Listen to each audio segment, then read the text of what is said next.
આજે તારીખ 10/3/2019. આજે આપણે અધ્યાય 18ના શ્લોક 71, 72, 73 અને 74 વાંચશું.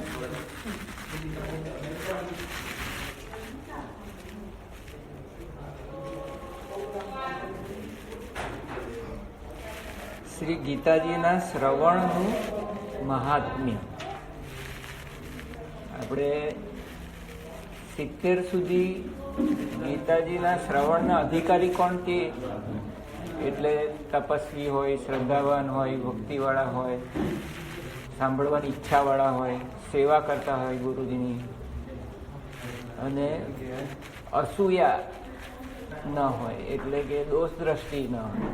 જે કૃષ્ણ ભગવાન બોલી રહેલા છે એમાં કોઈ પણ પ્રકારની દોષ દ્રષ્ટિ નહીં, ત્યારે અસૂયા કહેવાય. એટલે દત્તાત્રેય ભગવાનને અનસૂયા નંદન એટલા માટે કહે છે. એમના મધરનું નામ અનસૂયા હતું, ફાધરનું નામ અત્રિ હતું. અનસૂયા નંદન દત્તાત્રેય એવું કહેવાય. અસૂયા નહોતી. પહેલું દત્તાત્રેય ભગવાન ગુરુ કેમ થઈ ગયા? એમને અસૂયા નહોતી. એટલે કે આ કૃષ્ણ ભગવાન જે કહેલું છે તે સંપૂર્ણ સત્ય છે એવી શ્રદ્ધા. શ્રદ્ધા એટલે શ્રત એટલે સત્ય, ધા એટલે ધારણા, સત્ય અવધારણા. જે શ્રી કૃષ્ણ ભગવાને કહ્યું છે તે સંપૂર્ણ સત્ય છે એવી જ્યારે હું અવધારણા કરું મારા મનની અંદર દ્રઢ, ત્યારે એને શ્રદ્ધા કહેવાય. સાચા હોવાની શ્રદ્ધા. અને ભક્તિ, પ્રેમ, કે અમારા ગુરુએ કહ્યું છે એનું અત્યંત આદરપૂર્વક શ્રવણ કરી એના પર હું મનન કરીશ, વિચાર કરીશ, ચિંતન કરીશ અને એનું ધ્યાન કરીશ. શ્રવણ, મનન, નિધિધ્યાસન કરીશ. આવી સંપૂર્ણ પાત્રતાવાળો જ્યારે ભક્ત હોય અને એ શ્રવણ કરે તો 70મા શ્લોકમાં ભગવાને કહ્યું કે એને મોક્ષ પ્રાપ્તિ થાય છે. 4 પ્રકારના અધિકાર વાળો, શ્રવણ, મનન, નિધિધ્યાસન કરવા વાળો, શ્રદ્ધા ભક્તિ વાળો. જ્યારે ભક્ત આનું શ્રવણ કરે ત્યારે શું થાય? મુક્ત થઈ જાય. અર્જુનની જેમ બંને એકાકાર થઈ ગયા. બેની વચ્ચે કોઈ ભેદ નહીં રહ્યો. ભગવાન ને ભક્ત એક થઈ ગયા. અને જો આટલી અધિકાર ન હોય, એટલે શ્રવણ તો કરતો હોય પણ મનન ધ્યાન નહીં કરતો એના ઉપર, એને ઇન્ટ્યુઇટિવ અંતર્જ્ઞાન યુક્ત સમજ નહીં હોય એની અંદર, તો પણ મોટો લાભ થવાનો છે.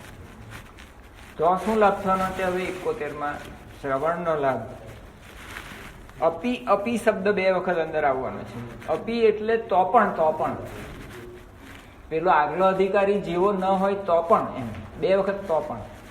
એટલે 2 વખત તો પણ કહીને કેવો ભગવાન ભારપૂર્વક એમ કે છે કે ઇવન ઊંઘી જાય, ધારો કે કદાચ અહીંયા આવીને ઊંઘી જાય તો બી એને ફાયદો થાય. કેવી રીતે ફાયદો થાય? એવા પ્રયોગો થયેલા છે કેટલાક એડવાન્સ કન્ટ્રીઝમાં, ઇન્ક્લુડિંગ સોવિયત રશિયા, કે ઊંઘમાં પણ તમે શ્રવણ કરો તો સબકોન્શિયસ માઇન્ડ તમારું ગ્રહણ કરી શકે. એવા પ્રયોગો થયેલા છે સાયન્ટિફિક. એટલે તમને ઊંઘવાની છૂટ નથી મળતી, પણ ખાલી શ્રવણ કરે અને ઊંઘી જાય તો બી they have actually done research. એક નવી લેંગ્વેજ હોય, ધારો કે આપણે રશિયન લેંગ્વેજ આપણને આવડતી નથી, પણ તમને ઊંઘમાં રોજ ABCD થી ચાલુ કરે, ધારો કે ગ્રામર સુધી બધા પાઠ, એની પાઠમાળા હોય, ધારો કે લેસન, રાતના ઊંઘમાં તમે સાંભળ્યા કરો તો તમને સંસ્કૃત ભાષા, અરે જે કોઈ નવી ભાષા હોય તે સહેલાઈથી તમે શીખી શકો, ઓછી મહેનતે. એવા પ્રયોગો થયેલા છે. એટલે શૃણુ યાદ અપી, ખાલી શ્રવણ જ કરશે સમજ્યા વગર બી તો બી ફાયદો થશે. કેમ? તો આગળ લાયરીમાં છે, પહેલા અધ્યાયમાં પહેલા કહેલું છે કે એમાં મંત્રાત્મક શક્તિ પણ છે.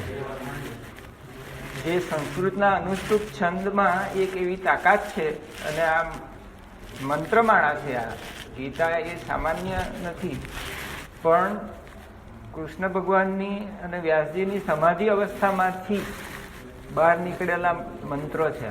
એટલે એ અમોઘ બ્રહ્માસ્ત્ર જેવા છે. એટલે બ્રહ્મજ્ઞાન કરાવીને જ છોડે તમને છેવટે. તો આપણે 71મો શ્લોક વાંચશું, પાનું 452. શ્રી ગીતાજીના શ્રવણનું મહાત્મ્ય. શ્રદ્ધાવાન અનસૂયશ્ચ શૃણુયાદ અપી યો નરઃ સો અપી મુક્તઃ શુભાન લોકાન પ્રાપ્નુયાન પુણ્યકર્મણામ. શુભાન લોકાન પ્રાપ્નુયાન પુણ્યકર્મણામ એ બહુ મોટો શબ્દ છે, આખો સંધિથી. તેમાં નીચે આપેલું છે, જો શ્રદ્ધાવાન અનસૂય ચ શૃણુયાત અપી યહ નરઃ સ અપી મુક્ત શુભાન લોકાન પ્રાપ્નુયાત પુણ્યકર્મણામ. 4 શબ્દ મળીને એક શબ્દ આ સંધિ થયેલી છે. આ સંસ્કૃત ભાષાનો એક ચમત્કાર છે. હવે વાંચીએ આપણે. શ્રદ્ધાવાનસૂયશ્ચ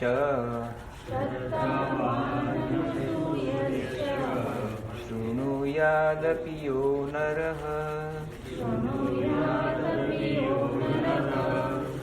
સોપી મુક્ત શુભાન લોકાન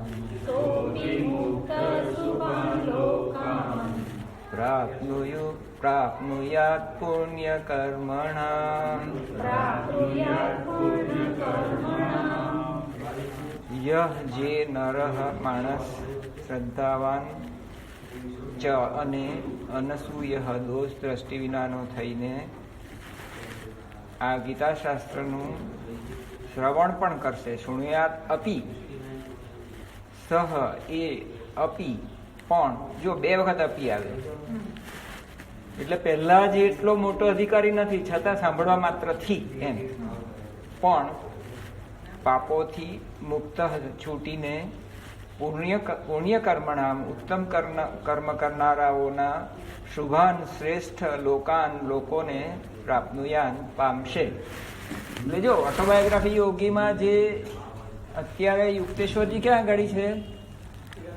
હિરણ્ય લોકમાં છે. તો એ શુભ લોક કહેવાય. હવે ત્યાં જાઓ તમે એટલે કોણ મદદ કરે તમને? ત્યાં યુક્તેશ્વરજી મદદ કરે. એટલે ફર્ધર તમારી જર્ની ચાલુ રહે. ભલે તમારો મોક્ષ નથી થયો, પણ તમારી આગળની જર્ની શુભ લોકમાં ચાલુ રહે. આટલું ફળ તમને સાંભળવા માત્રથી થાય. શ્રવણ મનન નિધિધ્યાસન ન કર્યું હોય છતાં પણ, અને અંતર્જ્ઞાન ઇન્ટ્યુઇટિવ સમજની હોય એની અંદર તો પણ, બરાબર. એવું ગુરુ મહારાજે એમની કોમેન્ટ્રીમાં એ પ્રમાણે લખેલું કે અંતર્જ્ઞાન વગરનું શ્રવણ કરેલું હોય તો પણ, એવું ગુરુજીએ આમાં એક્સપ્લેનેશન આપેલું છે. ઇન્ટ્યુઇટિવ અન્ડરસ્ટેન્ડિંગ ન હોય તો પણ. હવે આખું ગુજરાતી વાંચું.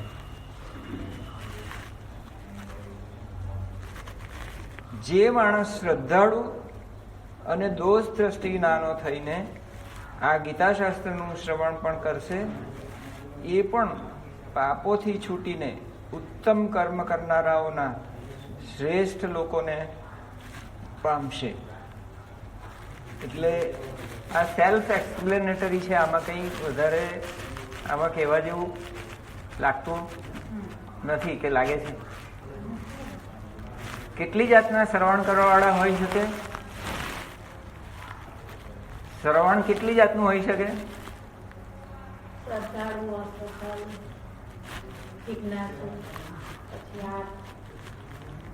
ભક્તના તમે લક્ષણ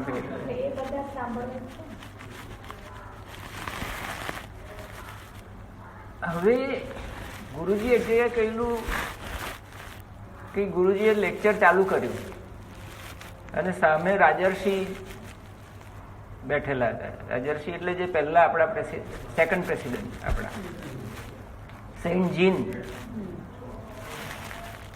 અને થોડું લેક્ચર ચાલુ રહ્યું અને અચાનક સમાધિમાં ચાલી ગયા. કોણ? રાજર્ષિ. અને પડી ગયા ખુરશી પર. બીકોઝ ઓફ હિઝ સમાધિ અવસ્થા હી ફેલ ડાઉન. ધબાકો થયો ત્યારે લોકોનું ધ્યાન નહીં. તો ગુરુજી એ ખાલી ટૂંકું છે કે he knows how to listen. He knows how to listen. Total attention. એવું ટોટલ એટેન્શન સાથે ખાલી સાંભળવાથી બી મુક્ત થઈ જાય. તો શ્રવણની કેટેગરીઝનો આ તમને એક એન્ડ ઉપર ઊંઘ આવી જાય કેટલાકને બોર થઈને, ને બીજા પર સમાધિ લાગી જાય.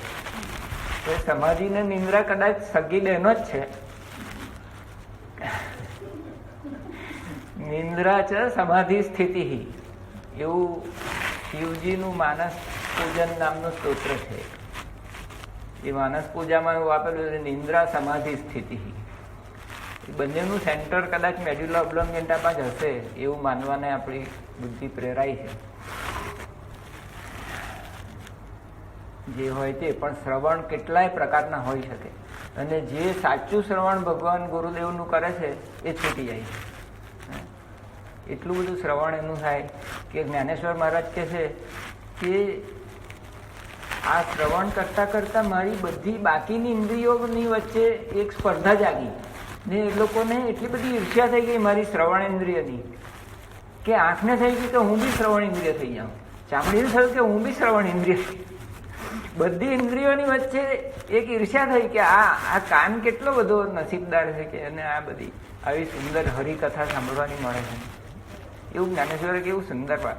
એ કલ્પના કવિની કેટલી બધી હોય છે. જ્ઞાનેશ્વરી ગીતા બહુ સુંદર ગણાય.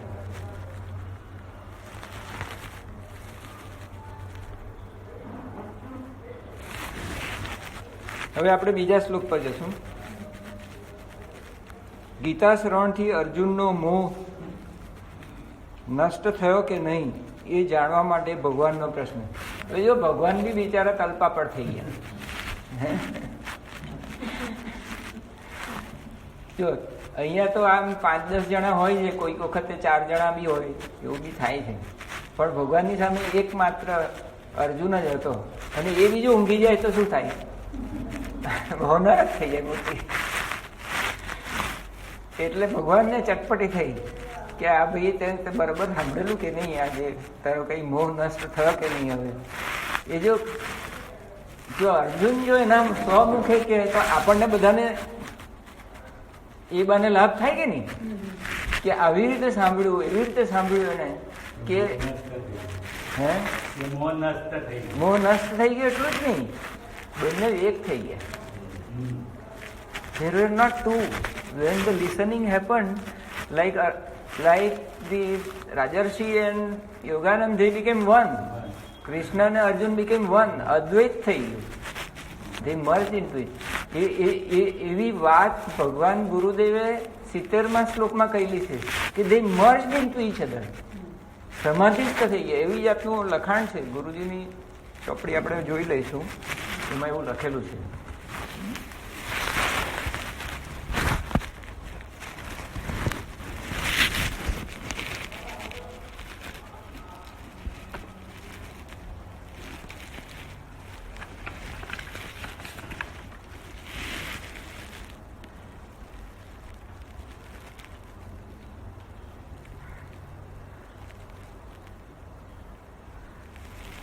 देखो, सुनिए,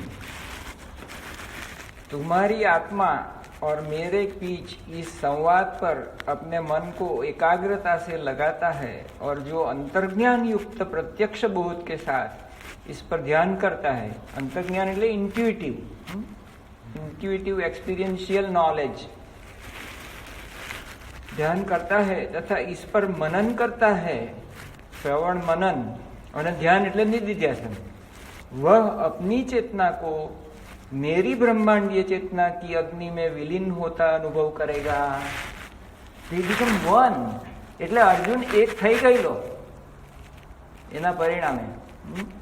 તો સવાલ કેમ પૂછ્યો ભગવાને? હવે આવો એક તો થઈ ગયેલો એમ પોતે જ કહ્યું, આપણા બધાના લાભાર્થે. આપણને ઉત્કંઠા થાય ને કે ભાઈ અર્જુને કેમનું કરેલું. હે અર્જુન જૈસે, હે અર્જુન જૈસે, હવે દાખલો આપે છે, जैसे तुम्हारी आत्मा मेरे साथ एक हो गई है, they are not two. પાંડવા નામ ધનંજય, હું પાંડવોમાં ધનંજય હું જ છું. We are not two separate. એવું ક્યાં કહેલું પાંડવા નામ ધનંજય? એવું વિભૂતિ યુગમાં. વિભૂતિ યુગમાં એને ઓલરેડી જાહેર કરી દીધેલું. અને પછી વિશ્વ દર્શનમાં શું બતાવેલું?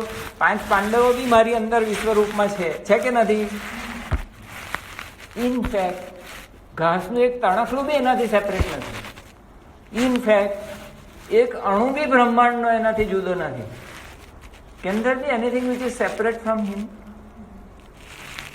એટલે જ્ઞાનદેવ એક જગ્યાએ બહુ સરસ કહે છે, તુલા સગુણ મણું કે નિર્ગુણ? તને હું સગુણ કહું કે નિર્ગુણ કહું?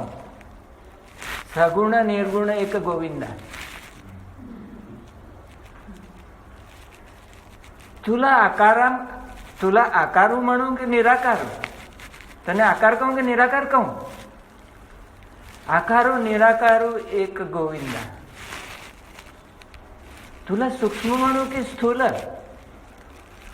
સ્થૂલ સૂક્ષ્મ એક ગોવિંદા. તને સ્થૂળ કહું કે સૂક્ષ્મ શરીર કહું? સ્થૂળ બ્રહ્માંડ કહું કે સૂક્ષ્મ બ્રહ્માંડ કહું? સ્થૂળ સૂક્ષ્મ એક ગોવિંદ જ છે, બીજું કઈ છે જ નહીં મારી દ્રષ્ટિમાં. there is nothing else.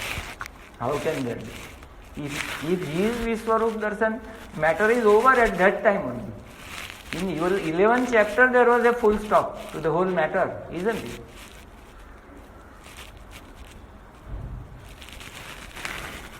So said Gyandev. 16 વર્ષનો જ્ઞાનદેવ. 16 વર્ષ. Just think about it.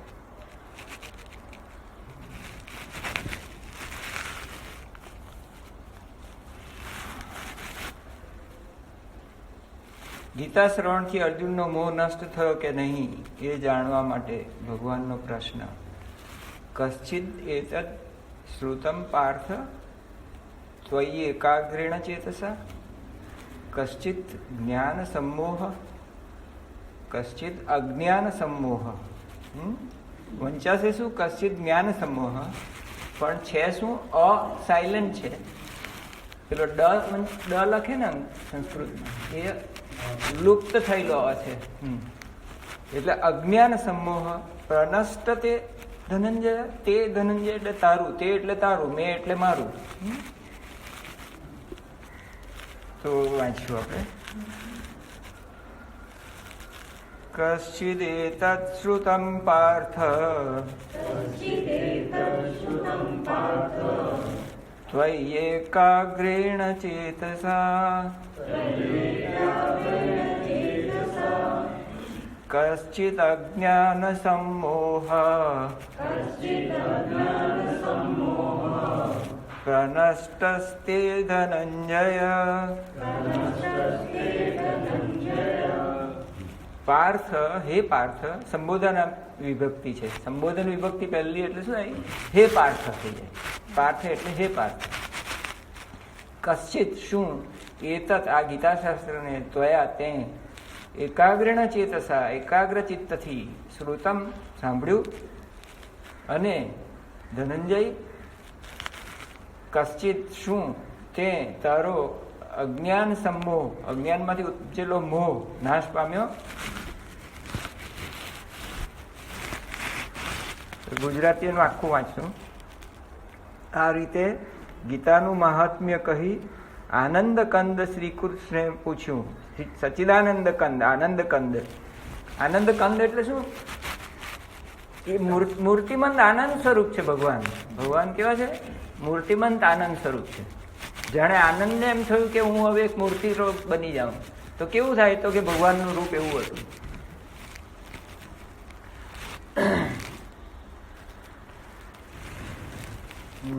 ક્યાં આવે આપણે?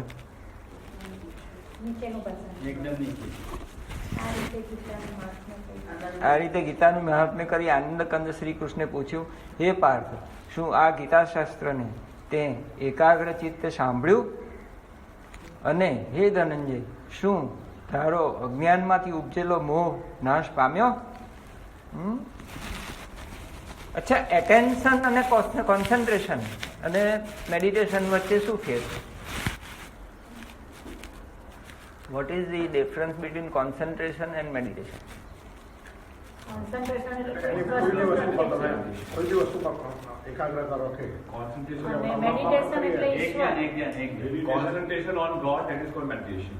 Very good. So that is what Ankurભાઈ was telling the same thing. કે કોઈ બહારની વસ્તુ, ધારો કે દીવાની જ્યોત છે, તો દીવાની જ્યોત પર આપણે ધ્યાન કરીએ તો એ ભગવાન પરનું ધ્યાન કહેવાય નહીં. બરોબર છે? મેડિટેશન ન કહેવાય અંગ્રેજીમાં. દીવાની જ્યોતનું એ કોઈ વસ્તુ પર આપણે અથવા બહારની કોઈ બી વસ્તુ ઉપર આપણે કંઈ કરીએ તો તે ધ્યાન કોન્સન્ટ્રેશન કહેવાય, પણ મેડિટેશન કહેવાય નહીં. અચ્છા, તો નાદ ઉપર આપણે ધ્યાન કરીએ, નાદને ઉપર આપણે એકાગ્ર થઈએ તો એ મેડિટેશન કહેવાય કે નહીં કહેવાય? કેમ?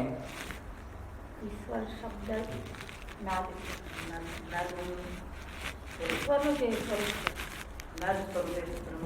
ગયા શ્લોકમાં ગુરુજીએ એમ કહ્યું કે ઈશ્વરનું વ્યક્ત સ્વરૂપ કોઈ પણ, એમાં જો તમે નાદની પરિકલ્પના ન કરો તો એ સંપૂર્ણ પરિકલ્પના નથી. સગુણ ઈશ્વરના ધ્યાનમાં જો નાદ શબ્દ ઓમકારનું જો ધ્યાન ન હોય સમાહિત, તો એ ધ્યાન શબ્દ કરવાને યોગ્ય નથી. ગુરુજીએ કહ્યું. હું વાંચી ગયેલો ગયા વખતે, તમને યાદ છે હું વાંચી ગયેલો તે કે ભૂલી ગયા? હવે ભૂલી જવાય ને, એક વખતમાં તો ભૂલી નહીં જવાય. મને બી યાદ નથી રહેતું. હા કે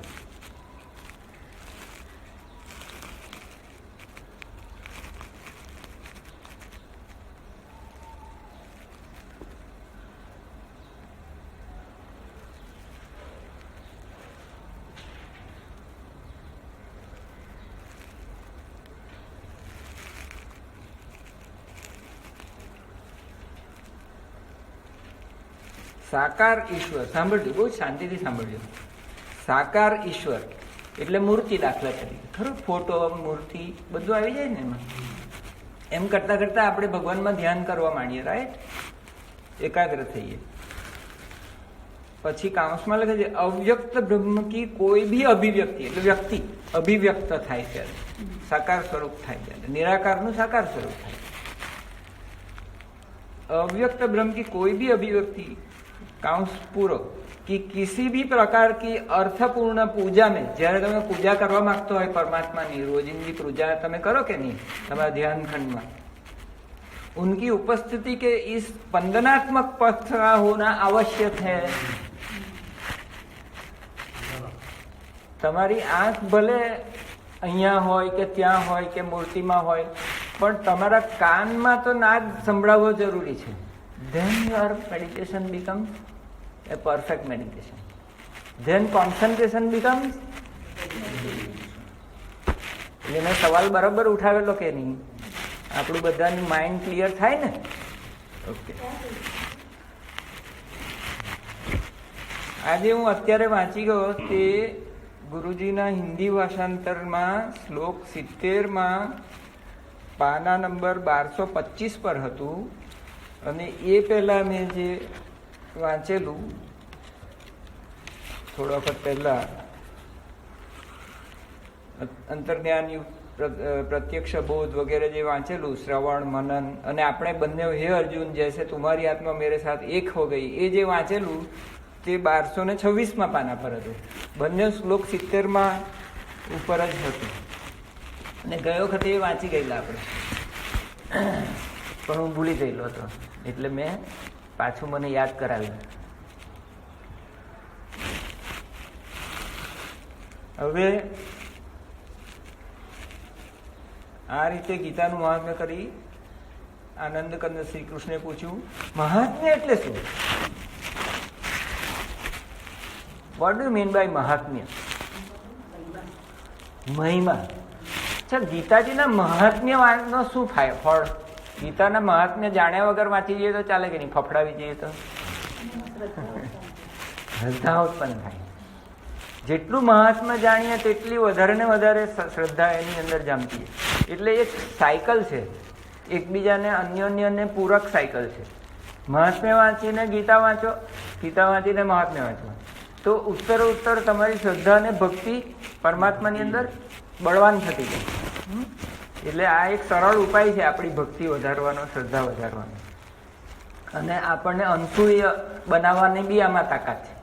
આપણામાં થોડી ઘણી સંદેહ હોય તો સંદેહને દૂર કરવાની તાકાત આમાં છે. રાઈટ? તો ગીતા મહાત્મ્ય પર છેલ્લે બધું બહુ આપેલું હોય છે દરેક ગીતામાં, કે અડધો શ્લોક વાંચશે તો ચંદ્રલોકમાં જશે, આખો શ્લોક વાંચશે તો છે તે હિરણ્ય ગર્ભ લોકમાં જશે, આખો અધ્યાય વાંચશે તો મુક્ત થઈ જશે, વગેરે વગેરે. એટલે મહાત્મ્ય સાંભળવાનો આ ફાયદો. એટલે ભગવાનને જાણ્યું કે કદાચ આ લોકો કોઈ મહાત્મ્ય જુદું વાંચવાના નથી, એટલે ભગવાને શું કર્યું? પોતાના સ્વમુખથી મહાત્મ્ય જાતે જ કહી દીધું. બરાબર? હવે એ મહાત્મ્ય શબ્દનો એક બીજો પ્રયોગ બી બહુ ઉત્તમ છે, કે આત્મા અનાત્મા વિવેક. આત્મા અનાત્મા વિવેક. તો આત્માની અંદર શું શું આવશે? આપણી અંદરનું સત્ય, આપણી અંદરનું ચિત્ત ચૈતન્ય, આપણી અંદરનો આનંદ બ્લીસ. અનાત્મામાં શું આવશે? ત્રિગુણાત્મક પ્રકૃતિ, સત્વ રજસ તમસ ગુણવાળી, 3 ગુણવાળી પ્રકૃતિ, ક્ષેત્ર આખું ને આખું શરીર, 3 શરીર, સ્થૂળ સૂક્ષ્મ કારણ, મન બુદ્ધિ ચિત્ત અહંકાર, 5 પ્રાણ, 5 જ્ઞાનેન્દ્રિય, 5 કર્મેન્દ્રિય, એ બધું અનાત્મામાં આવશે. એટલે એ આ હું નથી, ધીસ બોડી, આ દેહ હું નથી, 3માંનો કોઈ બી દેહ હું નથી. એ તમે જ્યારે આમ આંગળી કરો ત્યારે આ આંગળી હું સ્થૂળ નથી, સૂક્ષ્મ હું નથી, કારણ હું નથી. એકદમ સૂક્ષ્મ છે ને, એટલે આ કારણ, આ મધ્ય છે તે સૂક્ષ્મ, અને આ જાડી આંગળી છે તે સ્થૂળ. તો સ્થૂળ સૂક્ષ્મ કારણ શરીર હું નથી, અનાત્મા. અને હું જે જીવાત્મા તે પરમાત્મા, આ જે વધારેમાં વધારે મજબૂત અંગૂઠો છે તે અહમ બ્રહ્માસ્મિ. તો હું જીવાત્મા તે પરમાત્મા સાથે એક છું, અહમ બ્રહ્માસ્મિ. અને હું આ 3 શરીર નથી, જાગ્રત સ્વપ્ન સુષુપ્તિ 3 અવસ્થા હું નથી, 3 શરીર હું નથી. એ 3થી વિલક્ષણ એવું ચૈતન્ય તત્વ હું છું, હું સચ્ચિદાનંદ છું, હું હતો, હું છું ને હું રહીશ. જ્યારે આ જે 3 છે એ કાલે આ શરીર જન્મ પહેલામાં હું નહોતો શરીર તરીકે. એટલે બર્થડે કોની મનાવવામાં આવે છે? દેખાતા શરીરની.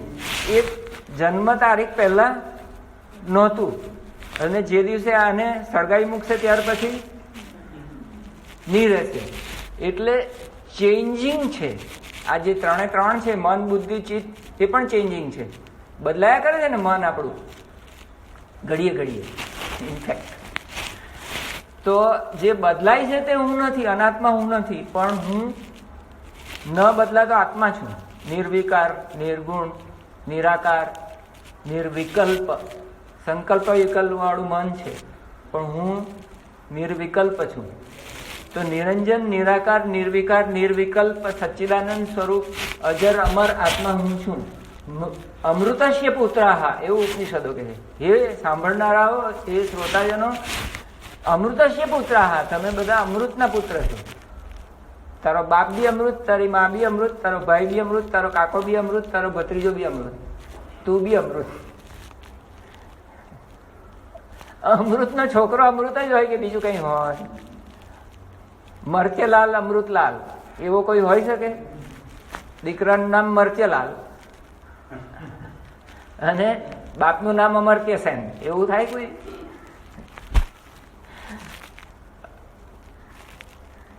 અમરનો અમર અમર અમરનો સાગર હોય તો એનું એક ટીપું બી અમર જ હોય. It can not be anything different than that, isn't it? આ મુદ્રા અભય મુદ્રા, જ્ઞાન મુદ્રા બે કહેવાય. બુદ્ધ ભગવાન જોઈએ છે આપણે મૂર્તિ, તો ઘણું ખરું એમની આ પ્રમાણે મુદ્રા હોય. આ મુદ્રા અને કઈ મુદ્રા કહેવાય? જ્ઞાન મુદ્રા બી કહેવાય, અભય મુદ્રા બી કહેવાય. અભય કેમ કહેવાય? ભય ક્યારે હોય કે જ્યાં સુધી બીજો હોય ત્યાં સુધી ભય થાય. પાકિસ્તાન છે ત્યાં સુધી પાકિસ્તાનનો બીક હોય. એ એક થઈ જાય તો વાંધો નહીં. એક થઈ જાય તો પછી કોનો કાનાથી બીવાનું રહે. દ્વિતીય દ્વય ભય હોય, બીજો છે ત્યાં સુધી જ ભય છે. એટલે નિર્ભય થવા માટે આપણે જે જન્મથી આપણને હું જુદો ને આ જુદો એમ થઈ ગયેલું છે, એ જુદાપણાની લાગણી જતી રહી ને બધું એક ગોવિંદા રે. એક ગોવિંદા થઈ જાય પછી ભય કેવો, કોનો ભય પછી? એટલે અર્જુનની નિર્ભયતા પછી છેલ્લે કેવી રીતે શામાંથી થઈ? There was no one else. બધું જ વિશ્વરૂપ પરમાત્મા જ હતો. એનો પરમ સખા એ થઈ ગયેલો હતો. વિશ્વ આખું જ પરમાત્મા છે. એક ગોવિંદા રે એને મન. અર્જુનને મન શું હતું? એક ગોવિંદા રે. સગુણ નિર્ગુણ નિરાકાર સાકાર કઈ નહીં, એક ગોવિંદા રે. ગાંડા માણસ જેમ એક જ વાત, એક ગોવિંદા સિવાય બીજું કઈ છે જ નહીં. હું તો એવો ગાંડો છું. એવા ગાંડા થવું છે?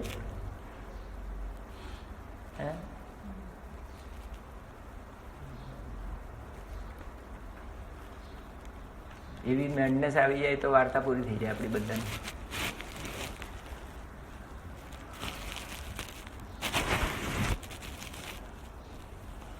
એકાગ્રેણ માનસા, કોન્સન્ટ્રેટેડ માઇન્ડ, ચેતસા ચૈતન્ય તારું, અજ્ઞાન સમોહ